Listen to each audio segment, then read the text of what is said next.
자, 뉴스공장 경제가정교사 최범규 교수님 나오셨습니다. 네, 안녕하십니까. 요새 뭐 좋은 뉴스는 없는데 그 중에서 특히 경제 쪽에서는 좋은 뉴스를 들어본 기억이 지난 1년간 단 한 번도 없었던 것 같아요. 정부에서 경제 얘기 안 하잖아요. 일치 안 하잖아. 얘기하는 거 들어본 적 있어요? IMF와 OECD는 열심히 하던데 예. 예, 그쪽에서는 그 뭡니까 우리 수출이 생각보다 더 적다, 더 줄었다 이 보도도 있던데. 근데 이 앞에 지금 그 시간에 공장장께서 그 저기 언론이 사기치고 있다는데 저는 지금 언론이 커다란 좀 역사적으로 저는 범죄를 저지르고 있다고 봐요. 사기를 넘어서. 예, 진짜입니다. 범죄. 지금 우리나라 지금 경제하고 산업이 상당히 심각한 상황으로 가고 있어요. 정말 쪼그라들고 있잖아요, 완전히. 예, 지금 심각한 상황으로 가고 있는데 이걸 제대로 보도를 안 하고 있는 거죠. 보도를 안 하고 있는데 먼저 저기 저 시간 절약으로 절약하기 위해서 바로 본론으로 들어가 보죠. 예. 최근에 그러니까는 그 이제 발표된 이제 그러니까는 그 자료들을 중심으로 해가지고 제가 이제 전개하도록 하겠습니다. 상반기 그러니까는 정부가 이제 그러니까 재정을 편성하려면 이제 세금을 중심으로 해가지고 수입이 있어야 되잖아요. 상반기 이제 세수가 이제 국세 수입이 이제 그러니까는 그 발표가 됐는데 상반기니까 6개월치죠, 그러니까요. 올 1월부터 6개월치인데 39조 7천억 원이 그러니까 이제 줄어들었어요. 작년 6개월에 비해 가지고 상반기에 비해서요. 40조가 늘었네. 40조가 줄어들었어요. 그런데 이제 이거는 이제 우리가 그동안에 이제 많이 이제 다뤘던 문제들인데 그렇죠. 이것에 담겨 있는 내용이 있습니다. 그러니까 우리가 대개 이제 세금이라는 것은 소득이 그러니까 돈을 벌면은 세금을 내게 돼 있는 거잖아요. 예. 개인이 됐던 그러니까 기업이 됐던 간에 그렇죠. 그렇기 때문에 이것은 경제 성장률하고 이제 밀접하게 관련돼 있어요.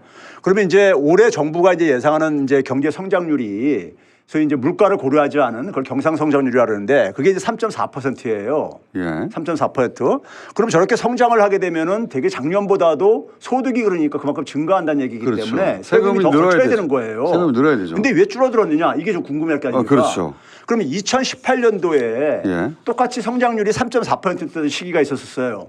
그때는 19조 3천억 원이 더 많이 거쳤어요. 똑같이 매치는 안 되더라도 적어도 비례해서 그렇죠. 대충 추정해 볼 수 있는데 3.4%일 때 한 20조 늘었는데 여기는 이게 왜 정상인 거예요. 왜 마이너스 40조냐? 예, 그렇죠. 그럼 이게 결국은 이 문제를 좀 이제 그러니까는 심층적으로 보도를 해야 되는 거죠. 그렇죠. 보도를 해야 되는 건데 그러면 이 성장률이 이게 굉장히 문제가 있는 성장률이라는 얘기죠. 그러니까 이 성장률이 이게 그 눈속임 성장률 아닌가? 지난주에 얘기했듯이 수출과 수입이 둘 다 마이너스인데 마이너스 백이 마이너스 하다 보니까 플러스가 됐다. 수입이 더 많이 줄어들어가지고. 그러니까 수출을 왕창 줄었는데 수입이 더 많이 줄어가지고 플러스가 된 거 아니에요? 그때는. 그러니까 지금 소비, 투자, 수출, 수입이 다 마이너스인데 다 마이너스인 상황 속에서 성장률이 플러스가 나오는 이런 상황. 그게 어떻게 플러스가 나오는 거예요 대체 그게? 그러니까 이게 이제 그러니까 숫자 장난인데요. 숫자 장난인 거죠. 숫자 장난인 건데. 그러니까 이런 상황 속에서 그러니까 이 성장률 3.4%라는 것이 의미가 없는 거죠. 그러니까 이건 사기인 거지. 예, 이건 의미가 없는 거죠. 이게 그러니까 국세 수입에 그대로 이게 반영되는 거예요. 3.4라고 말하고 이런 숫자가 왜 나오는지 설명해 줘야 되는 거죠. 그렇죠. 이게 우리가 평상시 3.4%라고 하는 거하고 다르다. 그렇죠. 내용이 들어가 보면 이게 수출은 엄청 줄고 수입은 그보다 훨씬 더 줄어서 플러스가 된 거다. 소득이 이렇게 증가했으면은 세금 수입이 증가를 해야 되는 게 정상인데. 그렇죠. 이제 이 부분이 지난주에 이제 설명했던 것인데 이게 이제 그러니까 7월 달 이제 그 수출입에서 이게 심각성이 지금 드러나고 있어요. 심각성이 굉장히 크게 지금 드러나고 있습니다. 자. 그 이제 7월 달 그 수출입 실적이 이제 그러니까 어제 발표가 됐잖아요. 7월 달게요. 그런데 2분기에 그러니까는 이 수출액의 그 증감률이요. 증감률이 한 12%였었는데 7월 달에 이게 16.5% 더 벌어졌어요. 그러니까 수출액이 마이너스 16 더 벌어졌어요. 더 줄어들었다. 더 줄어들었어요. 하반기 돼서 개선된다 했는데 더 벌어졌어요. 더 줄어들었다. 더 줄었어. 그런데 문제는 뭐냐면 수입액 증감률은 거의 2배로 더 줄어들고 있어요.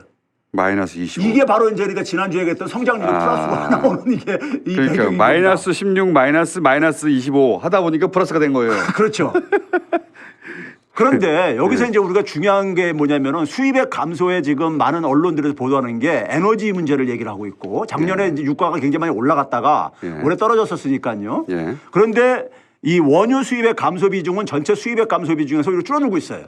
오히려. 예, 6월 달에 한 34% 찾아다가 31% 줄어들고 있고 더군다나 지금 최근에 보게 되면 원유 가격이 다시 올라가고 있거든요. 네. 올라가고 있는 상황이기 때문에 그런 점에서 이제 이 부분이 그러니까 하반기에 굉장히 이제 그러니까 오히려 더 부정적으로 이제 영향을 미칠 가능성이 있고 수입액이 오히려 그러니까는 감소액이 줄어드는 것이 반가운 현상이 아닐 수가 있다. 아니 우리는 뭔가를 수입해서 그걸로 가공해서 다시 수출하고 이런 쪽인데. 그렇죠. 수입을 안 하면 예. 다시 가공해서 수출할 것도 줄어들 거 아니에요. 예. 그게 이제 악순환 아닙니까? 그래서 제가 이제 이 수입의 감소를 좀 이제 자세히 들여다봤어요. 예. 들여다봤는데 우리나라 이제 그러니까는 그 2021년도부터 2021년도에 수출액의 새로운 기록을 세웁니다. 그 이제 팬데믹 지나면서요. 예. 그래가지고 정부에서 그러니까는 그 이전까지는 우리나라 주요 수출 품목을 13개를 중심으로 이렇게 발표를 하다가 15개로 확대를 했었어요. 거기에 이제 주로 이제 미래 이제 성장 동력인 이제 그러니까 바이오라든가 2차 전지 같은 게 이제 포함되고 그랬단 말이에요. 그럼 지금 우리가 수출액이 감소하는 거를 주로 이제 언론들에서는 반도체를 중심으로 얘기하고 있는데 기승전 반도체로 얘기하고 있는데 반도체가 덩어리가 크니까. 예. 근데 이 15대 품목이 차지하는 비중이 한 80% 됩니다. 전체 수출액이에요. 전체. 예. 그리고 이게 주로 대기업이 담당하는 부분들이에요. 예. 대기업의 주력 사업들이에요. 그런데 반도체를 제외한 나머지 14대 품목이 전체 수출액에서 한 60% 정도 차지를 해요. 반도체 제외하고도 60%. 제외하고도. 근데 이 그 14대 품목의 수출 감소액이 예. 지금 저기 화면에 지금 나오고 있죠. 상반기에 1월 달부터 6월 달까지 한 8% 줄어들었었어요. 반도체만 줄어든 게 아니란 얘기죠. 그러네. 예, 8%가 줄어들었는데. 그러니까 뭐 전부 다 줄어들고 있는 거네요. 예, 그렇죠. 근데 7월 달에 이게 2배로 거의 한 15.4%로 이게 이 14대 수출 품목이. 지금 유일하게 증가하는 게 자동차 아닙니까? 자동차하고 2차 전지가 있었는데 7월 예. 달부터 2차 전지도 지금 마이너스로 돌아섰어요. 그럼 자동차만 남은 거예요? 자동차만 남은 거죠. 그러니까 그런 보도가 있었어요. 자동차가 아니었으면 어쩔 뻔했나. 예. 근데 이제 그걸 정확하게 얘기하려면 그게 아니라 자동차만으로는 역부족이고 예. 전체는 마이너스가 2배가 됐다 감소율이. 예. 그 얘기를 해야 되죠. 그렇죠. 지금 자동차가 모든 걸 플러스로 만든 것처럼 얘기하고 있어요. 반도체보다 이 14대 품목에 지금 이게 뭐냐면 대한민국의 주력 산업들이라고요. 그리고 대기업의 이게 주력 사업들이거든요. 그러니까 중소기업이 찌그러드는 게 아니에요 지금. 예. 이게 그러니까 그런 점에서 이게 지금 상당히 우리나라 산업의 위기가 지금 오고 있는 거예요. 산업의 위기가. 그래서 저는 이제 하반기에 대기업의 구조조정이 불가피하다 이렇게 저는 생각하는데 대기업들이. 이제 가장 큰 이유 중에 하나가 대중국 수출이 죽을 수는 그렇죠. 아니에요. 예. 예, 이 대기업들이 주로 일본으로 상대하는 게 중국이었는데 우리 대통령이 중국하고 척을 지면서 얻어낸 게 단 하나도 없거든요. 예. 근데 아직도 그러고 있어요. 그런데 이제 계속 경제는 죽어가고 있는 거죠. 본인은 자유의 전설하고 슈퍼맨 놀이를 하고 있는 거고. 자, 근데 우리나라 지금 수출액이요. 7월 달에 기준 7월 달에 지금 어느 정도 수준이냐면요. 2018년보다도 더 밑으로 내려갔습니다. 잃어버린 5년이에요? 잃어버린 5년이죠. 지금 지난해 비교해서 떨어진 게 아니라 2018년보다 더 밑으로 떨어졌어요.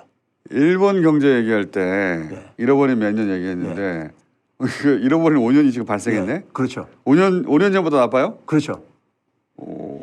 그러니까 지금 상당히 우리나라 산업이 주력 산업들이 지금 굉장히 위기에 지금 빠져 있는 거예요. 근데 이걸 언론들이 보도를 안 하고 앉아 있는 거예요. 언론들이 이걸 침묵을 하고 앉아 있고 그러면서 기껏한다는 얘기하면 2달 연속 무역 흑자 뭐 이런 식의 보도를 하고 거짓말이죠, 거짓말. 그렇죠.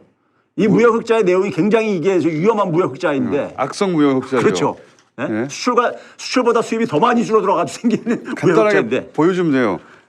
수출액 마이너스 16, 마이너스 수입액 마이너스 25. 예. 다시 마이너스 16, 마이너스 25 해서 플러스 된 거 아니에요. 이거를 흑자라고. 그러니까 이게 언론이 지금 커다란 제가 볼 때는 이 정확한 사실을 알려줘야 되겠습니까 국민들한테 알려줘요. 경제가 지금 이렇게 지금 붕괴되고 있다는 것을 알려줘야죠. 산업계의 현장을 이걸 얘기를 해줘야 되잖아요. 그래서 2분기에 나아질 거라고 했는데 예.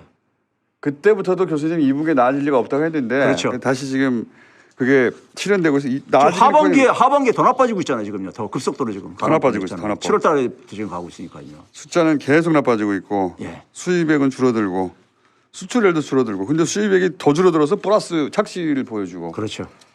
그래서 이게 지금 상황입니다. 산업이 굉장히 위기 상황에 진입하고 있다는 것을 지금 직시를 해야 된다는 얘기고 이게 언론이 지금 이거를 눈 가리고 앉아 있으니까요. 그다음에 이제 마지막으로 지난주에 네. 시간이 성장률 길게 소개하다 보니까 이제 소개를 못한 것 중에 하나가 한국은행이 매년 그러니까 우리나라 전체에 전체 그러니까 그 자산 상태를 이제 그러니까 정리를 해서 보고를 합니다. 예. 이제 미국 같은 경우는 이게 분기별로 하는데 우리나라도 한국에도 좀 분기별로 해줬으면 좋겠는데 하여간 연간으로 나오는데 작년께 나왔어요. 예. 나왔는데 이제 화면에 보여듯이 국내 순자산에 이제 이 그 가계, 기업, 그다음에 이제 뭐 금융회사, 정부 이렇게 나눠놨을 때 순자산이 그러니까는 한국 전체 국내 전체적으로 한 440조 정도가 증가한 거예요. 1년 동안에요. 예.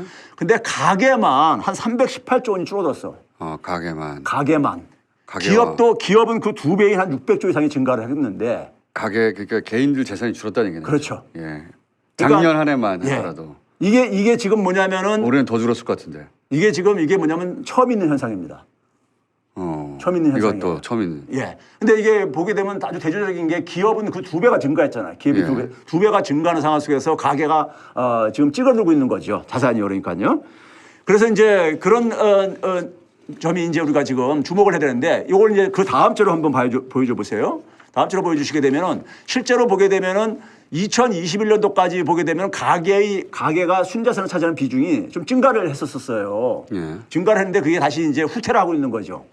그러니까 과거에 그러니까는 한 그 57%였던 걸 58%까지 전체에서 차지하는 비중이 개인이 가난해진다는 건데. 그렇죠. 이것도 일본적인 현상인데. 그렇죠. 예. 예. 일본이 지난 20년 이상 잃어버린 원래는 잃어버린 10년이라 했다가 20년이 했다가 지금 잃어버린 30년까지 갔는데 그게 이제 개인은 가난해지고 네. 그리고 성장률은 멈추고 그런 거 아닙니까? 네. 지금 그리고 그 급여는 동결되고 네. 그게 이제 일본적 현상인데 그게 이제 나 보여드릴 겁니다. 네. 보여드릴 건데 그다음에 이제 가계의 자산을 보게 되면은 우리나라는 주로 이제 부동산 중심으로 돼 있잖아요. 부동산 자산 중심으로요. 보게 되면은 가계 전체의 부동산 자산이 310조 원이 줄어들었어요. 지난 1년 동안에요. 1년 동안에. 부동산 가격 꺼지면서 생긴 일이군요. 그렇죠. 예. 근데 여기에 이제 그러니까는 뭐 거주하는 주택도 있고 예. 상업용 이제 있겠죠. 이런 소위 말해서 이제 우리가 상가 같은 경우도 있고 개인들이 가게들을 소유하고 있는 토지도 뭐 있고 그럴 텐데 주택만 보게 되면 74조 원이 감소를 했고요. 근데 이 감소 효과가 그 다음 한번 봐보세요. 일본하고 이게 지금 뭐냐면요. 그래프가 거의 비슷하네요. 이게 일본이 90년도 3분기에 주택 가격 그러니까는 증가율이 정점을 찍고 나서 떨어지기 시작합니다. 법을 꺼지기 시작합니다. 근데 이게 우리나라 같은 경우가 보게 되면은 2021년 4분기에 정점을 찍고요. 이제 떨어지기 시작하는 분기별 자료인데 근데 이 패턴이 보게 되면은 거의 같죠. 비슷하죠. 지금까지는 거의 비슷하네요. 예, 비슷하게 가고 있죠. 근데 일본은 저기서 회복을 못하고 예. 저걸로 30년 갔거든요. 예.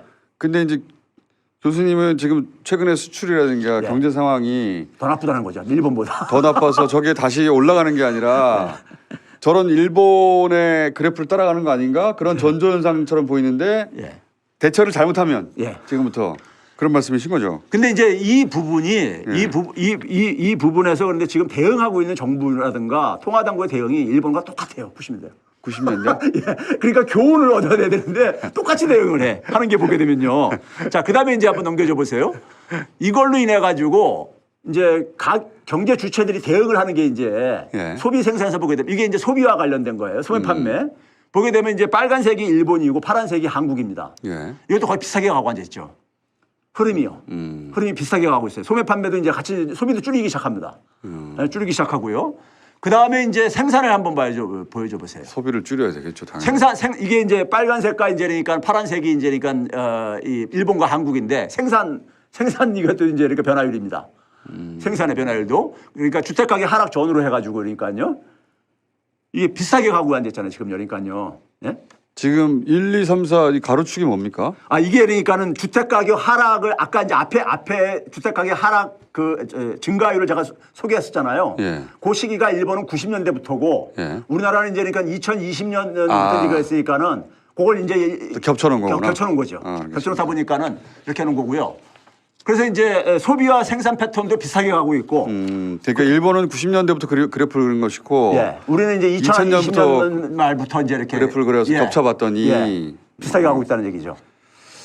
또 있습니까? 그래프가 유사하게 가는 한번 게? 좀 넘겨봐 보세요. 이게 성장률입니다.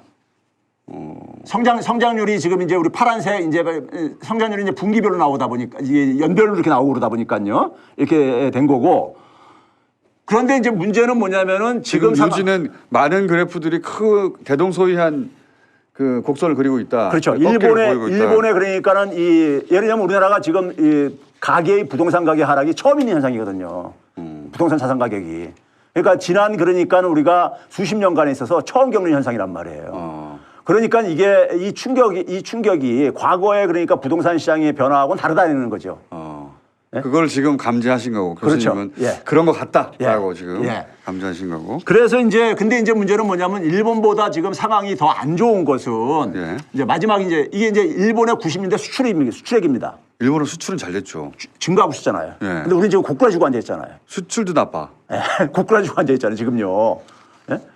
거기다가 뭐냐면은 일본은 그 당시 상황이 뭐냐면은 소위 세계화 추진하면서 경제 환경이 오늘날처럼 그러니까 미중 갈등도 없었던 이런 시기란 말이에요. 근데 지금 우리는 뭐냐면 이 탈세계화 지금 이런 국면이잖아요. 그러니까 그런 상황이고 금리를 그러니까 저 당시에 일본은 저게 대응을 이제 일본을 제로금리까지도 내리고 소위 양적 완화까지도 합니다. 돈을 막 푸는 거를요. 근데 우리는 그렇게까지도 할 수가 없는 상황이죠. 지금 인플레 때문에. 그러니까 굉장히 불리한 상황이죠. 대통령이 이 사안을 알까요? 모르죠. 알 리가 없죠. 알 리가 없지. 이 비서진들이 뉴스공장 딴 건 안 봐도 최병근 교수님 시간이라도 보라고 해야 되는데 알까요 과연? 근데 저는 이게 언론이 저기 문제인 거예요. 언론이 얘기를 해줘야지. 제가 지난 시간에 말씀드렸잖아요. 경제지가 제일 나쁘다고 지금.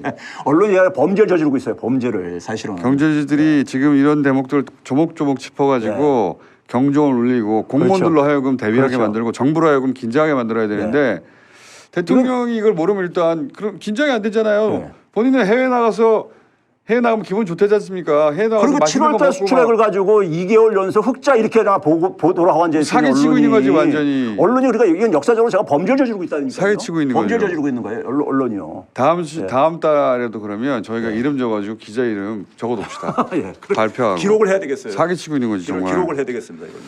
자 일단 여기까지 하겠습니다. 최백은 교수였습니다. 감사합니다. 네, 감사합니다.